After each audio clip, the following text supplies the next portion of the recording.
Going live. We are live. Oh my gosh. Renée, Welcome to the house, to the house, to the house. Welcome to the house, I could just hear it in my head. You like it? I love it so much. And Aaron was saying that was written kind of on the spot. Aaron, do you want to talk about how the theme song, the iconic theme song, how was that composed? Well, that was the She a Diamond episode, and Cheryl, I don't know if you were there. I think you walked over at some point, but I just kind of walked into She a Diamond and her guitarist Aaron, and they were just so excited that we had called cut. Everything was done. Everyone had scattered. Cheryl may have been, putting her hair away or whatever. I remember. And they just started. She just said, "Oh shoot! Now what that is? Oh shoot! Now what that is? That's the house. That's the house. That's the house. That's the house. That's the house." And then Kurt comes over, the director, and he starts doing like a little happy dance. So he's clapping and she's repeating it. Oh shoot! Now what that is? And then as soon everyone is chanting, "Oh shoot! Now what that is?" And then Doug DeLuca, who's co-executive producer of Jimmy Kimmel Live, and our executive producer, he comes over and says, "That is the theme song."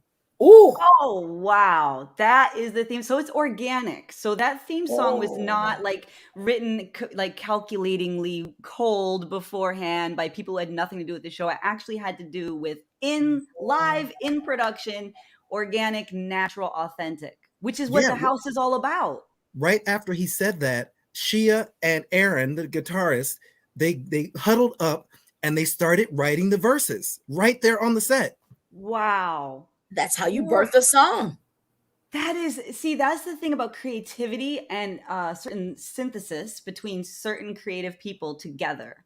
Okay, so I want to ask y'all, tell me about the synthesis between the cast members, because I know y'all went out to Hollywood and all of that. How was that? Did everyone get along? Did everyone not get along? How was it? I know y'all got some stories. Cheryl, good. Cheryl, I'm not taking this one. Cheryl. We don't have to do TMZ type stuff, but look, what was that like? I'm gonna say this.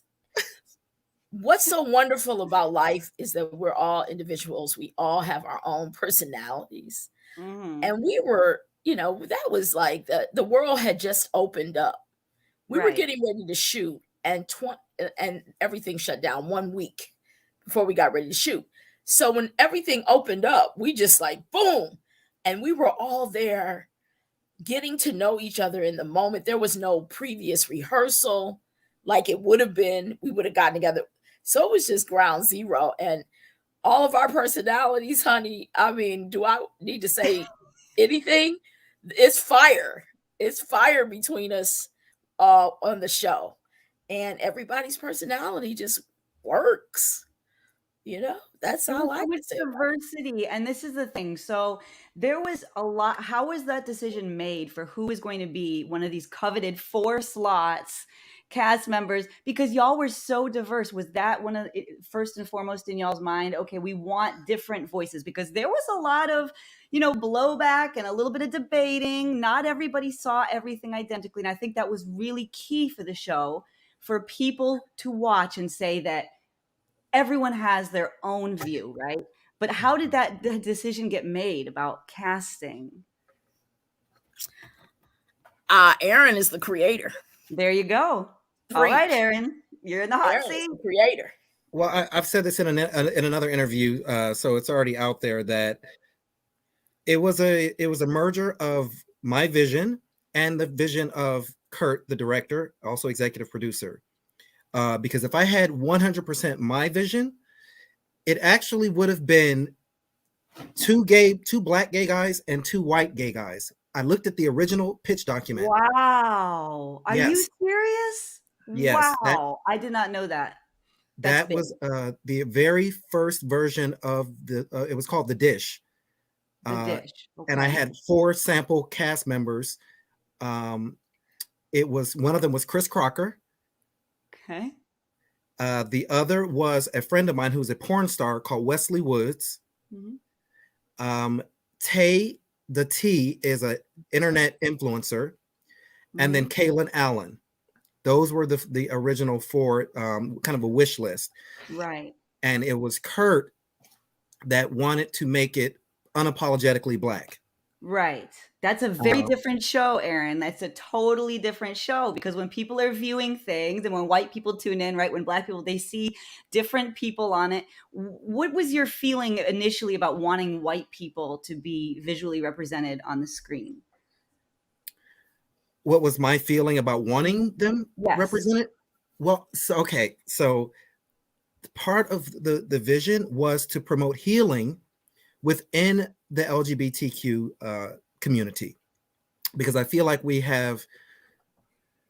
live in separate worlds, and I kind of grew up in a very inclusive gay world. You know, my local club that I would go to, that I've been going to for 15 years, everybody, and I mean anyone and anything, could brush someone off the street into the door and they would be welcomed.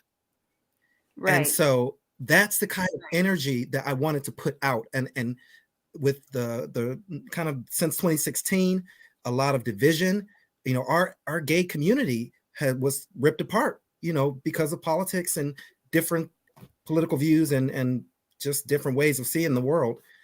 And I think I wanted to bring us back together. But Kurt wanted healing within the Black population first. And then he said, you know, let us heal ourselves first, and then we can, you know, so it's the same kind of goal, but with a different population. Right. Exactly. Cheryl, were you early in on that decision too, Cheryl, or what do you think? Where was your heart? Right here. Aaron and I were together when Aaron birthed this baby, and Kurt said we brought him an ugly baby, and I don't think any baby is ugly, but Kurt called it an ugly baby, and Kurt had to make the baby pretty. And Kurt just was like, Kurt and I had a discussion in the beginning, and I was like, no other ethnicity, because in my mind it was multicultural, and what Aaron and I thought was, one season it'll be all Indians, Native Americans, and the next season it'll be, well, what do we know? Because Kurt is like, no, you can't have Asians one season and then Latinos. We got to build an audience. And we were like, so we had to take it to Kurt, who is much more seasoned. And when he said unapologetically Black in a Black Lives Matter climate, where specifically Black men are getting gunned down in the streets for target practice, and still we rise, I respected Kurt when he said, let's heal. Let's come together and see about healing us. Then we reach out to the world and bring every other ethnicity in with us. And that's that. It looks like we got a second season here, baby. And I say this is The View on steroids. Yes. Whoopi and all of them, I know they wish, sending us good energy, because this show is needed.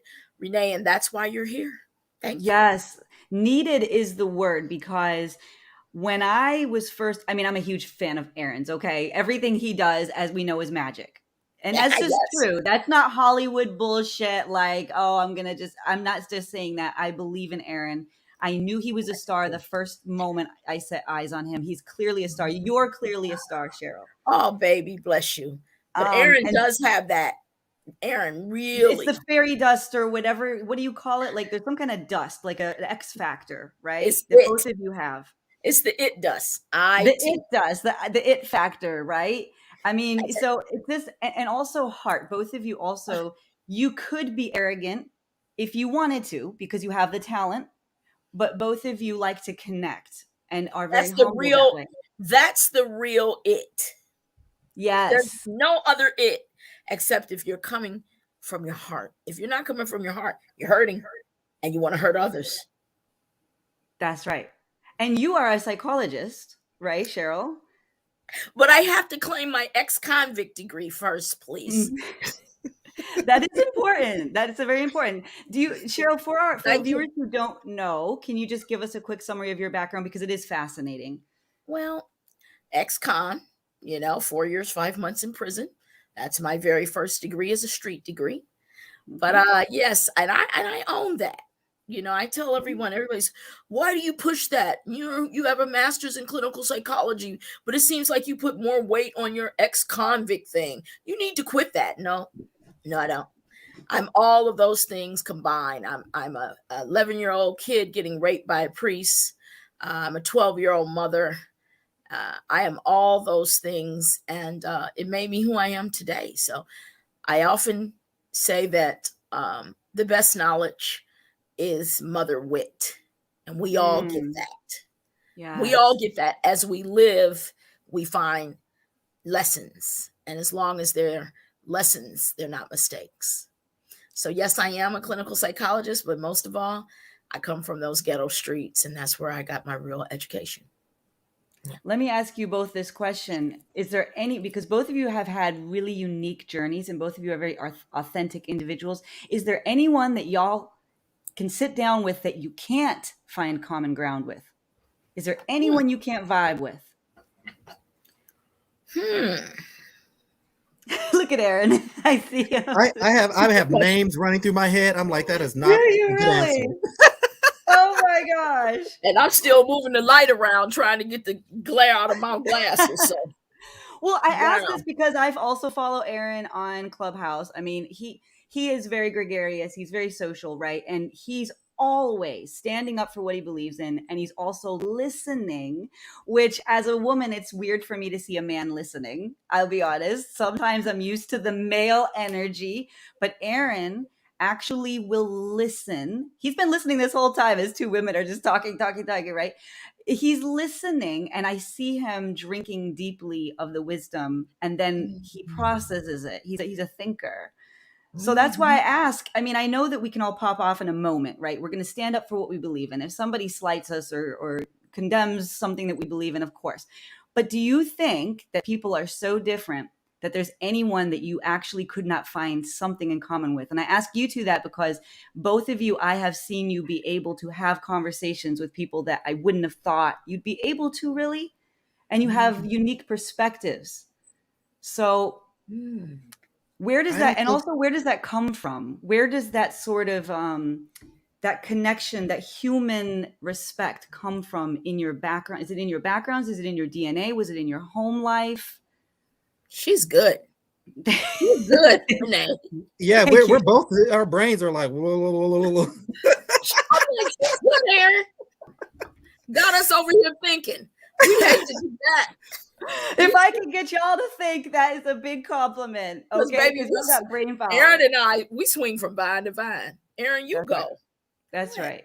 Well, the first part of the question, I will say that just looking at the relationships that I have, the weakest relationships that I have are with people who refuse to see me for who I am. Right. And that's a choice because I put it out there so clearly. It's not a question about who I am. I show who I am. I tell you who I am. But some people, they don't want to hear me. They don't want to listen to me. They want to see me as something else.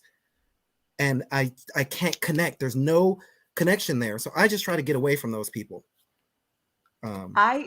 Something that you said on one of your live streams, Aaron, changed my life. And it was just a few weeks ago. You said something about, I don't know if it was family or friends, but you said something in that orbit about if somebody does not accept your identity, that you choose not to spend time in their presence, that you have that, you hold that line. Yes. And that meant a lot to me. And I processed that. And were you always like that, Aaron? Or did you have an aha moment where somebody treated you in a way and you said, no, I cannot let them diminish my identity anymore? Was it like that? Well, oh, wow. This is good. Renee. Thank you, Cheryl. Thank you. Truth. I've been in the past few months, really after filming, on a self-esteem journey. And it became a priority in my life. I look at myself on this show and I see a person with low self-esteem. And I didn't realize it at the time. Wow. None of us do. Exactly. but I put myself out there. I put my business so clearly out there because I wanted people to learn, not necessarily learn from me, but learn with me. You know, as I watch the show and I see my behavior as an audience member, and I can process, oh, okay, I don't like that behavior. I do like that behavior. What can I learn from myself? And so one of the things I learned is that a lot of my behavior was rooted in low self-esteem. And so I started looking for ways to raise self-esteem. And I don't know if it was something that I read or just something that I felt, but I realized that the people around me were contributing to my low self-esteem by constantly criticizing me for every little possible thing they can come up with. It was a daily occurrence to find something wrong with me. And I didn't see it, you know, prior to this. I did not see it as a self-esteem issue. But once I started focusing on how do I build my self-esteem, every criticism, it felt like an assault on my soul. Yes. And so I started to realize this is where my low self-esteem comes from. Whoa. The constant criticism. That's deep. And so that's why I said I've got to put a wall up, at least temporarily. So while that wall is up, I can start to heal. Ooh. And maybe after I'm stronger and confident. Oh. He's getting a call probably. I think he might be. Are you getting a call? No, he's on his laptop. Oh, okay. Yeah, You're back. After you start to heal. Yeah, after I heal and I feel confident in who I am, maybe I can take the wall down and I can start to receive people for who they are and not feel so attacked by them. Even if they are attacking, I can just see, as Cheryl says, you're just a hurting person. Yes. And that's kind of where I'm starting to get to. I don't think I'm fully there, but I'm approaching that. But this parallels the house casting African Americans only, because healing self first, healing a smaller group first, then, you know, it's like putting the oxygen on yourself in the plane, and then you can help the person next to you. So I see you saying the same thing that ends up happening with the house. It's like this parallel of your journey and then the house, and then reaching out to the global audience, right? Interesting. So it's so cosmic. It's so profound. What do you think, Cheryl, as a psychologist? Weigh in. We have a professional here. So, well, the professional comes from the heart. Nobody can be more professional than when you come from your heart. And what Aaron just said, it's a journey. You know, we want something that is just like what you see on the show with the both of us. That's like a year and a half ago. But we were right where we were supposed to be. So whether we see a hurt person that's apprehensive and fighting for survival because we feel like we're in an energy that is not receptive of love, that was fine then. Here we are now. It's all relative and it's all a journey. So we embrace every aspect of the journey. So that was fine. You know, if whatever we look at and see, because we don't know those people on the show, Renee. Aaron and I, it was a blur. I'm waiting on tonight's episode myself. Wonder what that one, what she gonna say. You know, last week she was talking about dicks and clits. You feel me? So I don't know what she gonna say, but it's all a journey. I just encourage everyone to understand that, and no outside force dictates our peace. And how did I get to that? Right. A lot of pain. I had to go through a lot of pain to realize, you're trying to attack me. You're hurting. Love, love, love. I'm not going to throw the FU finger up at you. I'm going to blow you a kiss. Now you want to fight me more. Oh, my goodness. Look. It's hurt people, right? Hurt people, hurt people. Right. Now, here's the thing. I remember when Gracie said that powerful. Very powerful. Standing up for yourself is a sign of standing up for everyone else, because you inspire everybody. So Aaron and Cheryl, do y'all feel the weight of being visionaries and leaders, that, you know, when people are watching you, you might be inspiring some 8-year-old somewhere. You might be inspiring an 80-year-old somewhere, white people, Black people, people from across the world. Do you feel that authority and that weight on you, that responsibility? I definitely do not. Wow. And while we were filming, it was almost like we were truly at a dinner party. There was no cameras. Right. No That's the way live it felt. audience, right? No live audience. No live audience. Right. The crew was there. Kind of Mhm. a decent sized crew. Yeah, I didn't even notice really the cameras until tonight's episode, and we'll see how it plays out. I don't want to spoil anything, but it was like they weren't there until they made themselves, their presence felt. And I don't want to say anything because I don't want to spoil what happens. Don't But spoil it. No spoilers. Because I don't know what's going to happen, and I'm anxious to see. Yeah, you know what? This is our first rodeo. And we're on this flight with you. We just got here, and so when during the week, I'm like, whoa, girl, you got a TV show coming out. And it is a responsibility when you decide you're going to take a world stage and you're out there. You got to get ready for the pop shots. You got to get ready for the love. And most of all, you got to get ready for being responsible for what comes out your mouth, because it's going to affect 8-year-old Aaron and Renee, 80-year-old Aaron and Renee. So it is a responsibility, no question. But we were just, like I said, it was a blur. It's all a blur because you guys shot them all within a short period of time, right? You go out to LA. I live here. We both live here. You live there. Yeah. Aaron's bi-coastal. Go? Right. I was living there at the time. Yes. Okay. So you're in there. How many days did you shoot season 1? For people who are not in the industry, who might have thought that you're out there every week doing this, how is the production schedule actually?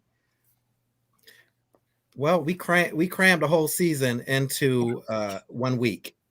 Wow. 4 days, baby. 4 days. Wow.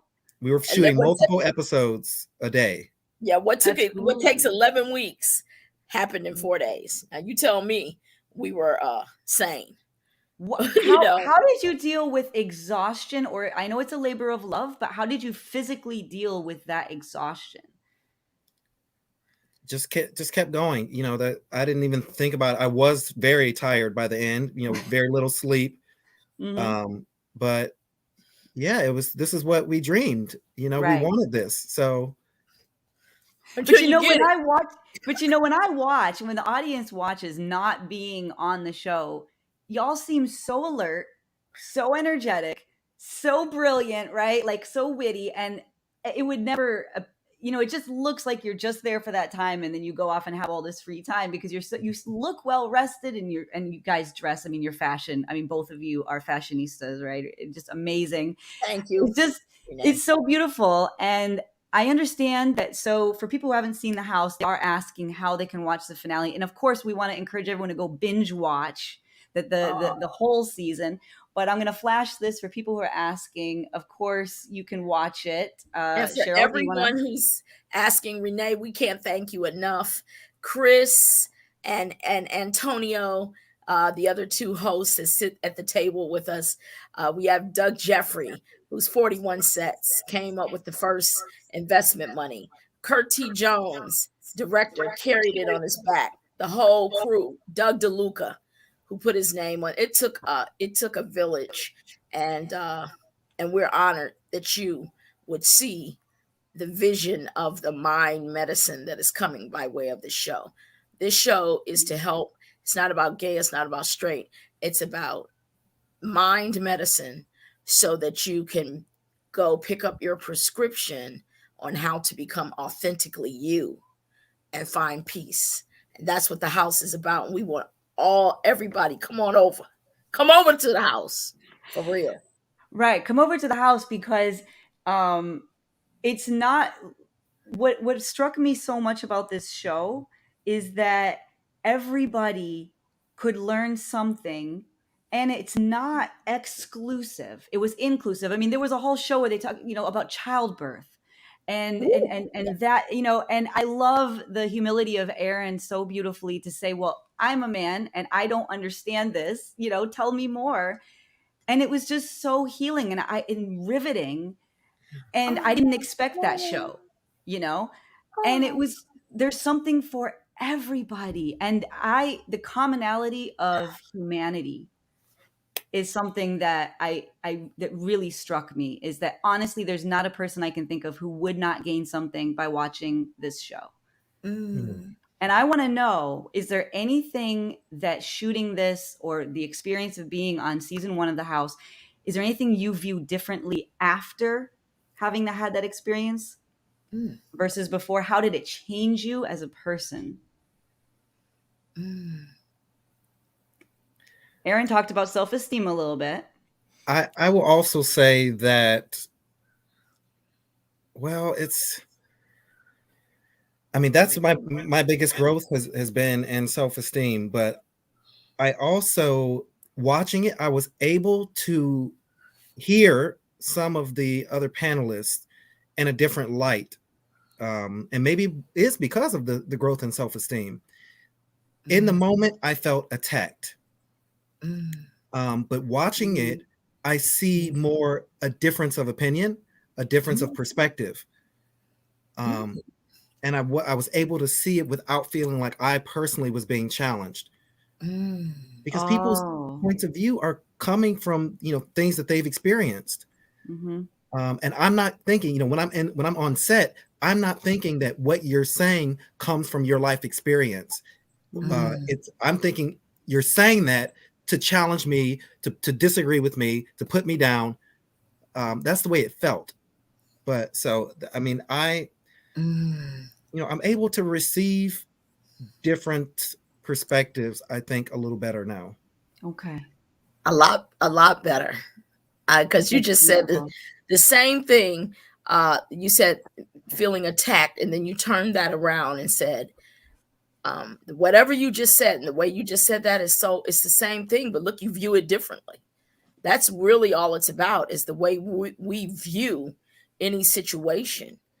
And we can choose to view it, whereas we can learn a lesson. Even when you see someone who is visibly doing any and everything they can to make you the problem, you can still take that and say, wow, wonder what that person's gone through to just want to, fight. I'm trying to love. Like, what have they gone through? Then you got some empathy for that person, so. Right. Wow. I'm wondering do you guys get into fan response? Are some celebrities, they say they don't look at it. They don't look at any mail. They don't look at love mail, hate mail, anything. Then other people say, I want to know everything. Where are you guys on that spectrum? I read every single comment. Are you serious? That is not an exaggeration. There is not one comment that I have not read. I respond to a lot of them. If it's negative, I will respond to that too. Do you get negative comments, and does it affect your serenity? No. One of my favorite responses is, I will be sure to tune in to your show when it comes out. When is that going to be? Okay, that's beautiful. I'm taking that. That is beautiful. And then Aaron calls me and then tells me what Aaron has read. Now, do you think I want to read that this chick turned this light around? Her glasses was glaring. She kept moving around trying to fix the light. Like, do you really think I want to go read the comments? How about this? Is that better? Look, I don't want to read that. You feel me? So I'm one of those ones who it's like a baby. It's like my baby, and I got to give it to the world. And you guys do what you want to do with it. You feel me? Go on and do what you want. I hope you raise it. I hope you can do good by it. But I'm gonna do my part and let the rest. I am gonna make sure I practice lighting after this, though. This has got to end. It's got to end. That's all I can say. Okay, so for people who want to know more about both of you guys, how can they stay in tune with you guys, and what's in the windshield for your futures? Independently and then together as a cohesive group, what do you got going on that people can look forward to? Wow. Aaron, you want to go first? Okay. Well, you can see me at Celebrity Aaron on all social media, on Instagram, on Twitter, on YouTube. It's spaced Celebrity Aaron on YouTube. I think a few other things too on YouNow. That's where I started live streaming, was on YouNow, and I met Renee from live Oh, streaming, yes. and Wow. I developed my love for live streaming there. It's an app that it's not as popular, I think, as it used to be, but yeah, I want to continue live streaming. I really, really love it. I hope, in Asia there is a career of live streaming. What? It's a That's lucrative, wonderful. yeah, it's a lucrative career in Asia. And they say what happens there filters its way over here eventually. So I'm hoping that does happen. I would love to, and maybe that's why I read every comment, because I have been kind of trained in the live streaming world. In the Right. moment. Yeah, like you gotta, you have to read every comment. And normally in a live stream, I'm very quick to block. So Well, I'm listening to Aaron's name, and I remember when Aaron came up with his handle, Celebrity Aaron, and I'm in this moment when he said his handle, I said, well, I'll be darned. I spoke that into existence. Yes. That goes to everyone that's listening. We came from, where we come from, which is not definitely no one has a lot of money, or, no real direction. We just jumped on board and started saying, hey, let's dream. I am at Cheryl Helps on IG. That's CHERYLHELPS. I'm Auntie Cheryl for all of you. I want you to know I love my babies. I love my youngsters. Cheryl Rich is my name, CHERYLRICH.com. I've got a book coming out called Naked Innocence. And we're looking forward to this. Name. Love that name. What's it about? Give us a quick blurb. What is the? Just I the just have wordplay. to know. The wordplay. It's going to be. It's part memoir, part self-help book. But I call myself Naked Insanity, and the reason is when you strip insanity of all its clothing, now it's naked. It can't be insane anymore. It's sane. And by way of naked insanity, you come to get your mind medicine, so you can go pick up your prescription on how to become authentically you. So we're looking at second season right now. You all write Fox Soul, write the top of Fox, and give us all the support possible. And we got a couple of things in the pipeline that we really can't talk about right now, but Aaron and I are stitched at the hip, and I absolutely love his wisdom and mine. We've grown up together, and the vision is that we'll continue to touch lives together.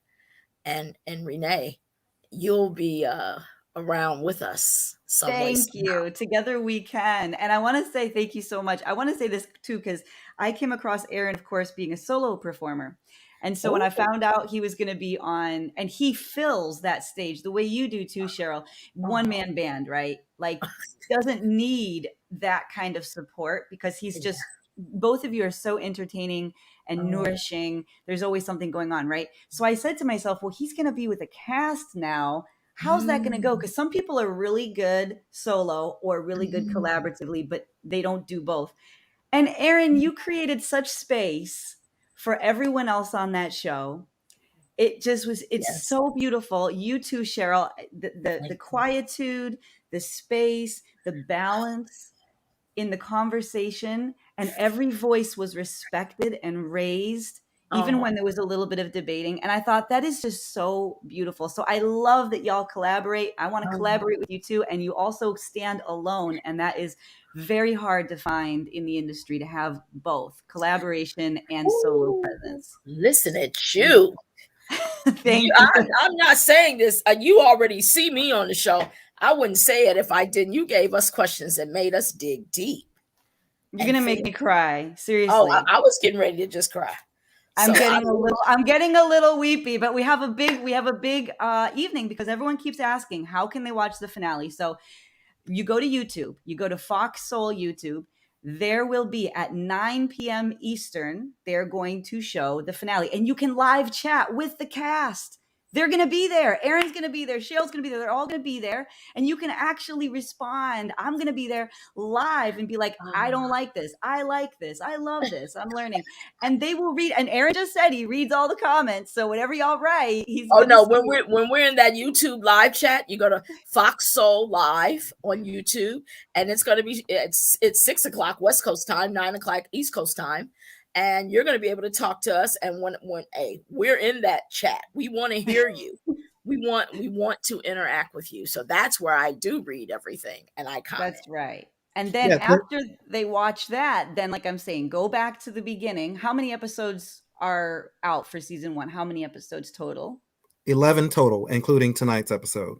Wow. So that's 11 hours, y'all, that you have to entertain yourselves. And then, like she said, write to Fox and tell them you want more. You want more of the house. Could you imagine writing a hard letter and putting a stamp on it and sending it in to the diversity department or send it to Jack Abernethy. Jack Abernethy, ABERNETHY. Jack Abernethy. He is the CEO of Fox Television Networks. Wow. And again, it's not for us as much as it is the content that we're giving. It's not out there. This is coming up from a whole nother mindset of peel open like an onion so you can cry and go on and heal yourself. And that's what we're about. I don't know. For everyone watching, there's a moment in somebody's life where they turn on the television or they turn on the radio and they hear or see something that they've never creatively experienced before. And it's very rare, like Michael Jackson moonwalking, right? And you're like, holy shit, what did he just do? What did I just see? That's the experience that I had with the house. And yes, I was biased because I love Erin coming into it. But I will say, I had aha moment after aha moment after aha moment. And I was like, holy shit, this is a void. Nobody is doing what the house is doing. Nobody. And that's just reality. So I'm encouraging everyone, please write to Fox, please do all that. And just watch tonight. Just watch the finale tonight. And if you will be challenged, your perspectives will change. So there should be a warning, like challenge, you will be challenged. And that's a beautiful thing. So, I do not want to cry. You make every I moment. know. I'm getting a little crazy too. Erin's the only one who's like totally unscathed. She's like, yeah. I mean, when you bare your soul and you do it because you've hurt so much in your own life that you just don't want nobody else to hurt as much. Mm-hmm. And you are willing to bare your soul so you can just give tools, because life's too short. And so Erin and I have been through the pain, baby. And that's what this show is about.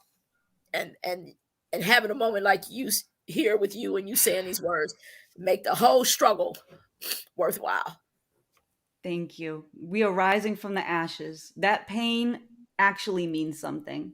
And that's another thing I learned from the house is that suffering, pain, controversy, oppression, we can actually come together, not just rise over it, but use it as something to actually raise ourselves. I mean, it's incredible. The human experience is just, oh my gosh. And we get to make this world a better place. Yes. People are hurting. People are hurting. This great equalizer came. They put a name on it, but honey, I want to wrap by saying it's called the Great Equalizer. The creator of all of heaven and earth created it. All the ones with the boats, planes, and everything, they couldn't fly. Yes, ma'am. It was brokenness, because poor is a state of mind, broke is a situation, but brokenness and wealth had something in common for the first time in the history. People are hurting, but they're ready to heal. People are tired of bust the bullies. We're busting bullies. We're bully busters. That's what we are. That's right. Place. Real talk. Real talk. Thanks, guys. Thank you so much. Erin, respond. I want to hear from you, Erin. You have a beautiful look on your face, honey. What do you think? I'm just laughing. This is Cheryl. Cheryl is one of the most authentic people I've ever met. Yeah. You can't spend time with Cheryl and not become more of who you are. That's the truth. She won't allow it. I'm telling you. She forces you to go in more and become more authentic, more genuine every day. She will I call should live you under out. a rock. I don't want you under a rock. I don't want nobody living under a rock. Do you, boo? There's only one of you, and that's all I can say is you as unique as your fingerprint. Check your fingerprint. There's no other you. And again, you are just perfect the way you are. Each and every one of us. As long as you don't have hate in your heart. Yeah. And if you do, we're here to help you heal. Because you get tired of smelling and being hateful and racism and all that. You're rotten. It's a rotting. Who wants to be rotten and their kids are rotten? No. Don't need to. The time is now. It's been too long. It's been too long of the rotting, which you're calling the rotting. It's just too long, and we have to come together. And I love that. I do want to say I was in one of Aaron's solo shows, a little while back, and someone I believe was asking him questions about race or racism, and I got this feeling. I said, "Oh my gosh, this is a white person who's going to say something really fucked up. How is Aaron going to deal with that?" Aaron was so compassionate, and he was linking and bridging, and I thought, better you than me, because it's hard. So that's why I asked you that, Aaron, because actually you are a bridge to people, and that's how I felt with the house too. I said these are people who are bridging out, because we have to keep healing the world. And there are some people that might be unmanageable or might be, but there's people in the middle who might have had a bad upbringing, or they never heard the message.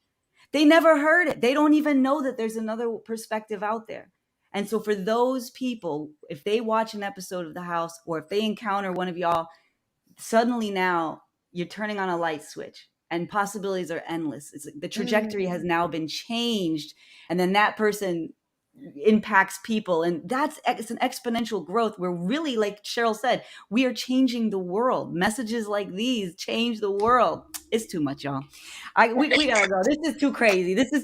Okay. Thank you, 9 p.m. everybody. We will be in the chat on YouTube, Fox Soul Live, right? Yes. Okay. So Fox we will Soul, be there. SOUL. There we go. And then after that, Aaron, you're going to go live on Instagram, probably. Is that right? No, it is. There is a link. We just got the link. It's the same link as like live with StreamYard, like this. Yeah, but here's the thing. The way to find it is if you go to the House Talk Instagram page, and I'm going to do that right now. The House Talk. We're going to send this to you. So their latest post is the finale. Yes. I believe there's a link in the comments here. Oh, excellent. No, it's not. Sorry. Oh no. But I'm going to send this to you, Renee. Okay. Right now. I saw the link somewhere. When we wrap, I will add it to the caption on everywhere that we are. Oh, I found it. It is okay. It's in the stories. Not that one. In stories. Okay. The House Talk stories. So if I click that. Oh, great. The link is down here. It says, you can't see it, but it says live chat after party. And that's on Fox Soul Instagram. No, this is the House Talk Instagram. The House Talk Instagram. Okay. All right. So that's where y'all got to go. Send it to Renee. Watch the show. And no, it's the stories and the stories of the House Talk Instagram page. Okay. I can't send it. It's a story. I got it. So that's what they have to do. The House Talk Instagram, go to their story, and you will see a link, everybody, right after the show if you want, because I know people are going to want to keep talking about it. I love it. People are going to keep talking about it. There you go. All right, everybody. Thank you, guys. And of course, we'll have many more conversations. We are co-conspirators. We love each other. Thank you, everybody. And we'll see all y'all on the YouTube, on Fox Soul. Come on over to the house. Come on over to the house.